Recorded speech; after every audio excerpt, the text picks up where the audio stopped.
Saludamos al doctor José Miguel Rodríguez González Moro, neumólogo, jefe de neumología del Hospital Príncipe de Asturias de Alcalá de Henares. Doctor, hola, ¿cómo se encuentra?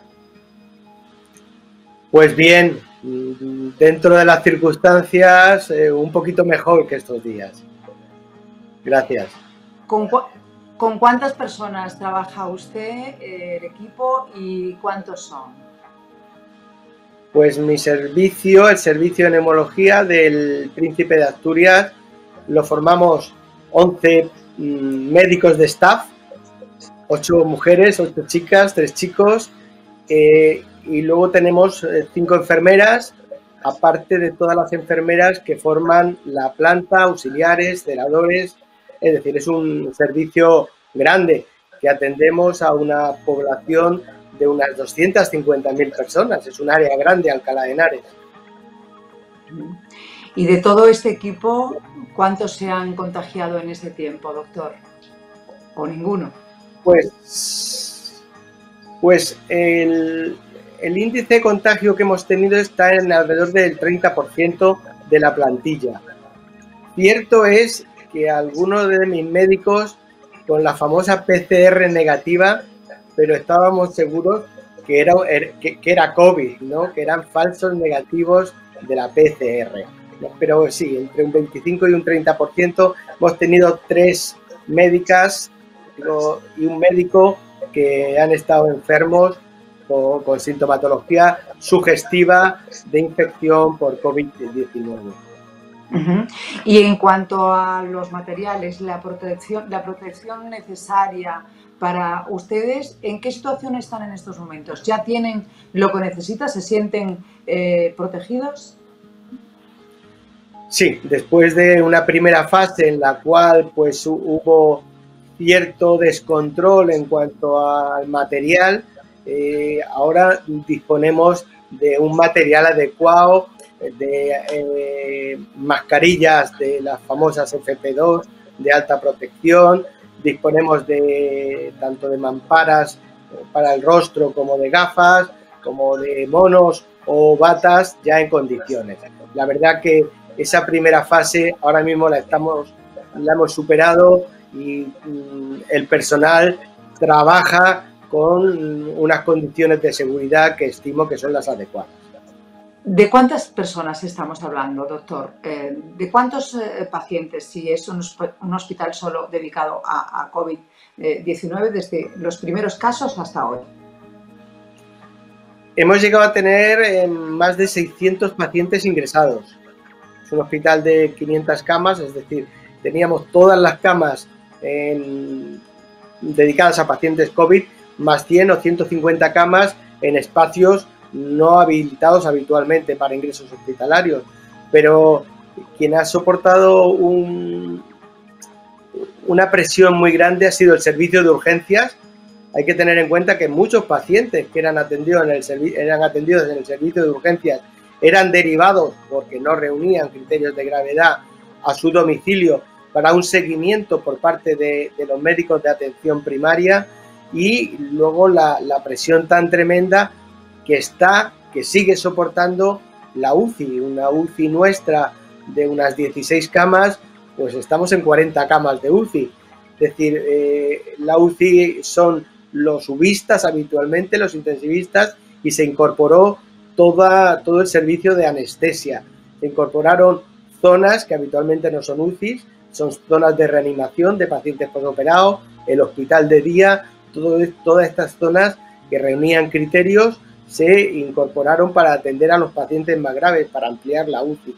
Es decir, para que te hagas una idea, hoy estábamos en 290 pacientes. Es decir, la presión ha bajado bastante.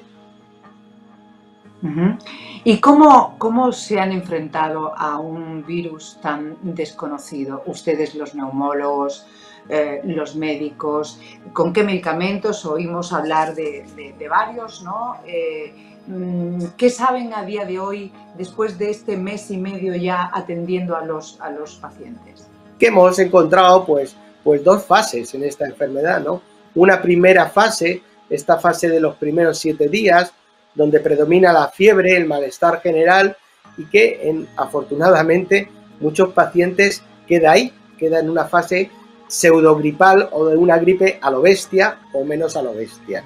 Pero sí que es cierto también que en los pacientes ingresados el motivo del ingreso han sido neumonías, fundamentalmente neumonías bilaterales de ambos pulmones, neumonías especialmente graves, y que en estos pacientes lo que se produce fundamentalmente ya no es una agresión del virus al pulmón, que también, sino que se produce lo que hemos venido a denominar la tormenta inflamatoria, una gran tormenta inflamatoria que lesiona el pulmón, pero que también puede lesionar otros órganos, el riñón, los vasos sanguíneos, el corazón, y a esa tormenta inflamatoria nos hemos enfrentado con otros fármacos, desde los corticoides, algunos fármacos anticuerpos monoclonales, es decir, con otros fármacos. Ha sido un poco el diferente enfoque que hemos tenido y que vamos teniendo en función del estadio evolutivo y de la gravedad de la enfermedad.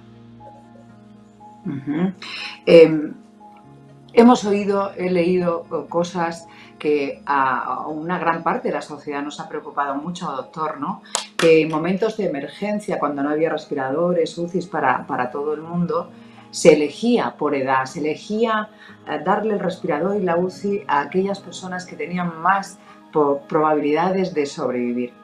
¿Ustedes esto también han tenido que practicarlo en el Hospital de Alcalá?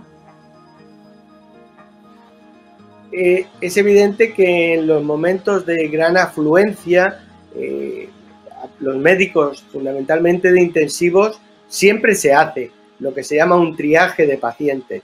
Es decir, el paciente que va a intensivos no significa que sea un paciente que por el hecho de ir a intensivos se vaya a salvar. No, los pacientes que van a intensivos tienen que ser seleccionados para ofertar esa terapia a los pacientes que tienen más posibilidades de salir. El criterio de edad único y exclusivo no se emplea. Se emplea más un criterio de la situación general de los recursos que tienes y de la situación general del paciente. Pacientes con muchas complicaciones ya añadidas, como tiene menos posibilidades de salir de intubación prolongada, pues esos pacientes tienen menos prioridad que pacientes que no tengan ninguna enfermedad de base, y ahí la edad no juega tanto papel. ¿De todas las edades, doctor? De todas las edades.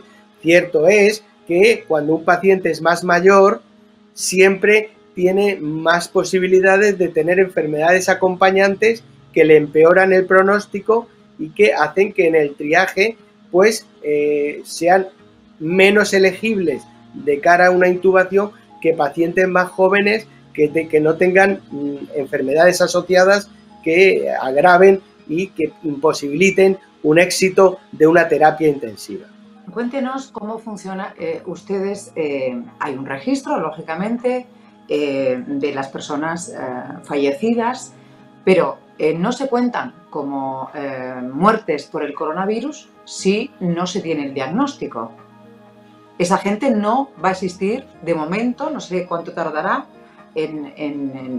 si es que llegará a formar parte de esa lista de muertes por el coronavirus, porque ustedes, si no tienen el diagnóstico, no los pueden poner en esa lista. Isabel, desconozco cómo se está haciendo exactamente, cómo se están contabilizando los fallecidos por coronavirus. La verdad que la misión es del registro. Nosotros emitimos certificados de defunción donde ponemos las causas de la muerte y entonces el registro codifica esas causas. Si hay un diagnóstico de certeza de neumonía por coronavirus, figura en general en el certificado de defunción. De la otra forma puede figurar sospecha de coronavirus, pero no hay una certeza. Eso va a suponer un problema a la hora de codificar todos estos enfermos. Quizá menos en los hospitales que en los que fallezcan en casas o, por desgracia, el gran número de pacientes que está falleciendo en las residencias de ancianos. Aquí sí que tenemos un problema. Y la evidencia, y lo digo con completa seguridad, es que el número de fallecidos es mucho mayor a las cifras reales de cada día. Por desgracia, va a ser mucho mayor. Usted, con esta salida de muchos trabajadores a la calle, ¿temen ese repunte de nuevos contagiados? ¿Cree, es partidario de hacerlo así, de haber esperado más?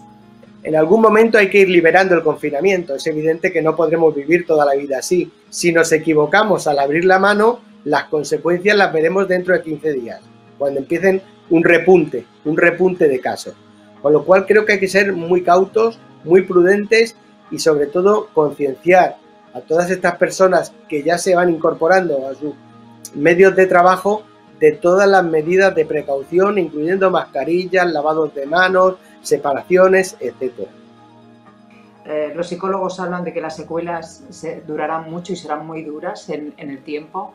Los que están en primera línea, los que están en las UCIs, los que tienen que comunicar a sus familiares que ha muerto ese familiar que estaba ingresado.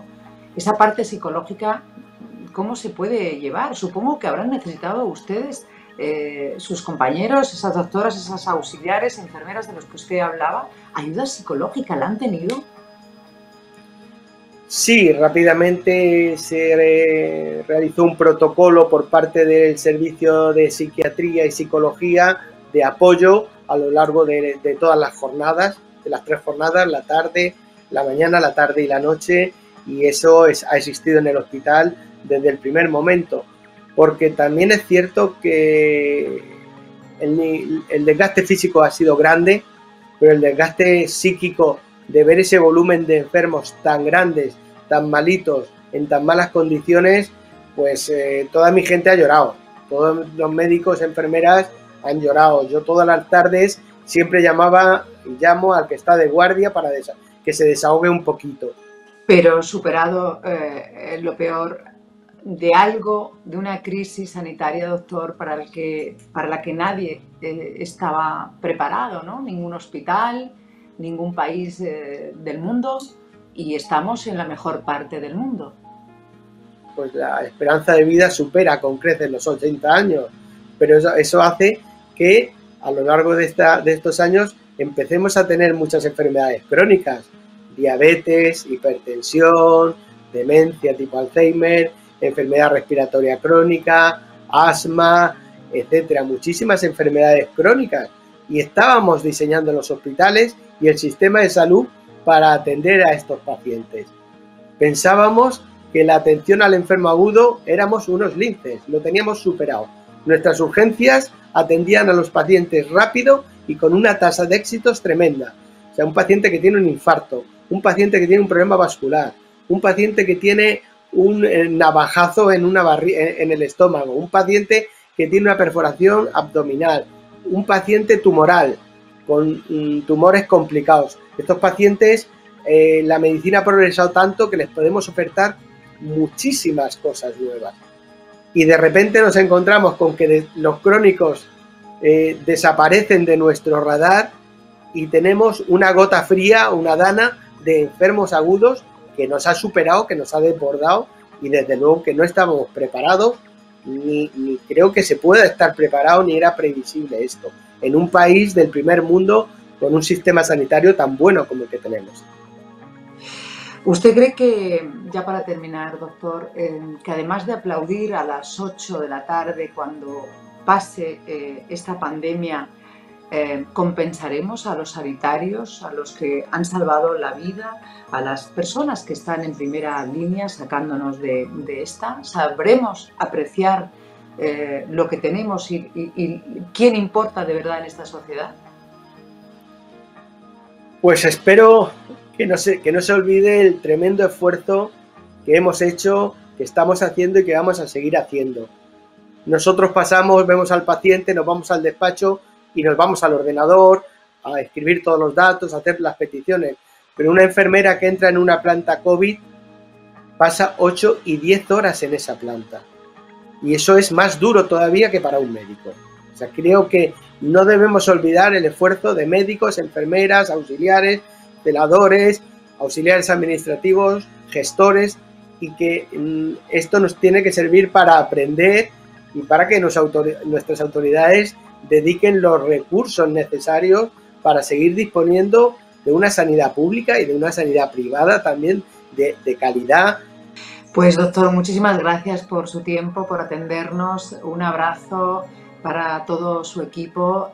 Felicitaciones de verdad y nuestro agradecimiento como ciudadanos y ciudadanas de este país, de verdad. Un abrazo muy grande. Un abrazo, Isabel, y muchísimas gracias a ti.